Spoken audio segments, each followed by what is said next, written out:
Crispin, The Cross of Lead by Avi, chapter 34. Bear put a hand on my shoulder. Crispin, he said softly, try to show less worry. The worst disguise is fear. What if they stop me? I don't think they will. But if they do, always remember what I told you. Run away. Head into a crowd. Your size will hide you. Watching intensely, I saw that those trying to get into the town had formed two lines, which pressed through a gauntlet of soldiers. As we slowly made our way forward, I could feel myself becoming increasingly timorous. Here's a better way, Bear said into my ear. When I tell you to, when we're close to the gate, start playing the pipe. I'll dance. But won't that make them pay more attention, I said. Do as I say, he said, but in so tense a fashion I dared not question him. Instead, we edged along.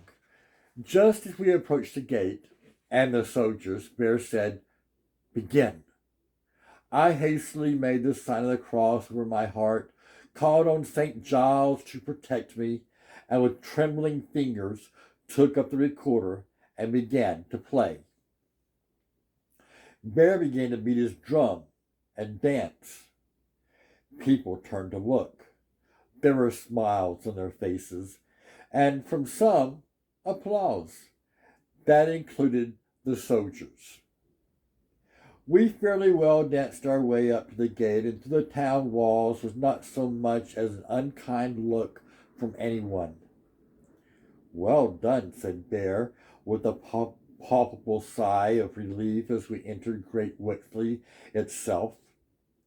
If I had been amazed by what I'd seen on the road, I was more astonished once within Great Wixley, for we had hardly passed through the gate when I saw more people, men, women, and children, in that one moment than I had seen in all my life together.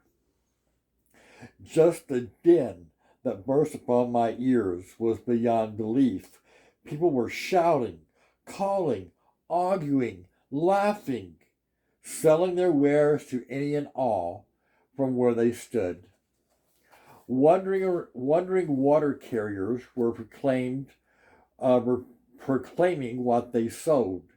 So were those who offered apples, lavender, or ribbons. It was hard to know who was talking to whom. It all appeared to my eyes and ears like a flock of crows screaming at one another in a crowded field of new threshed wheat.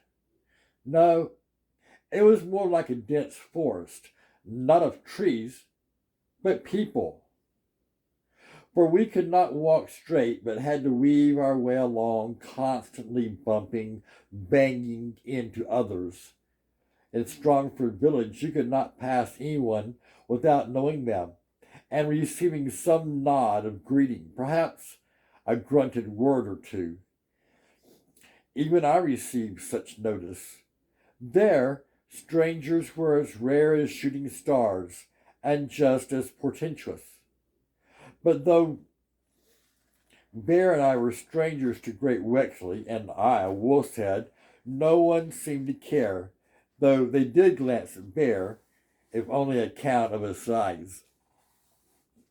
Still, what assaulted my senses more than anything, aside from the sheer number of people of all ages and of ensuing cacophony, was the stench that filled the air, rotting goods, food, dung, manure, human slop, and swill, mixed together in such a ghastly brew as to make me want to swoon. In my village, refuse was heaved behind our houses, and Great Wixley foulness lay on the wide road where we walked. The road was no longer dirt and mud, but laid out in stone. A filth-filled gutter, like an open gut, ran down its middle. Even as we passed, I saw house shutters opened and muck heaved out on the street, sometimes dousing passers-by, to the hilarity of those watching, arousing fury from the victims.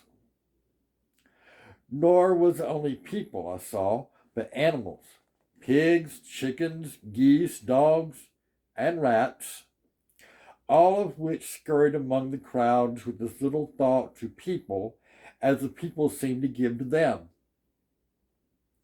Pressing in on the crowded, narrow streets were looming walls of close-built buildings, structures, 2, sometimes 3 stories high, with slate, not thatch roofs. These houses were, for the most part, built of timber beams, with pale mortar filling in between the wood.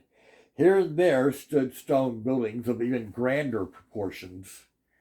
Many houses had their upper stories built so that they extended over the narrow streets, blotting out the sky. The houses had countless windows, mostly with shutters, but some with glass, more than I had ever seen before. As for doors, I did not think the world had so many. These people, I thought, must live their lives by little more than entries and exits. And again, on many places there was black cloth draped with intertwining ribbons of blue and gold.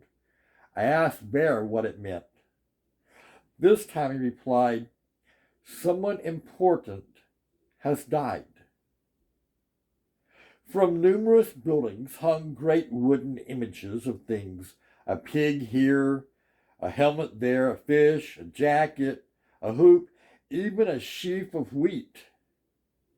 These, as I was to discover, were emblems to inform passers-by of the nature of the business or goods made or sold therein. Tradesmen simply lowered their shutters onto the streets, making a kind of shelf from which they marketed their goods. As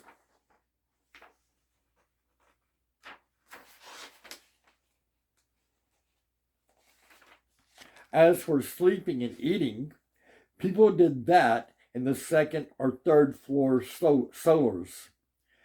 There was so much to see, I barely looked at one thing but felt compelled to look at yet another. Indeed, there were so many objects to look at that if I had had 10 eyes, I could not have seen them all. It made my head ache. More than once, Bear had to haul me in, or yell, for, dumbfounded by what I saw, I would halt in my tracks and stand in danger of being knocked down and trampled by the swarming people. For instance, I saw a bakery that sold bread that was swan white, something I had never seen before, and meat. I swear by Jesus' name, there was more meat than the whole kingdom could consume. I had always known that Strongford Village had little enough to eat, but assumed it was no different from the rest of the world. Now I discovered how poor my village was. On and on we went, until Bear unexpectedly grabbed me by the arm and swung me around. "Look," he said. We were in front of a building from which a straw-stuffed man, painted all in green, dangled from a pole. "What's that mean?" I asked. "It's the Green Man Tavern, where my affairs will be conducted."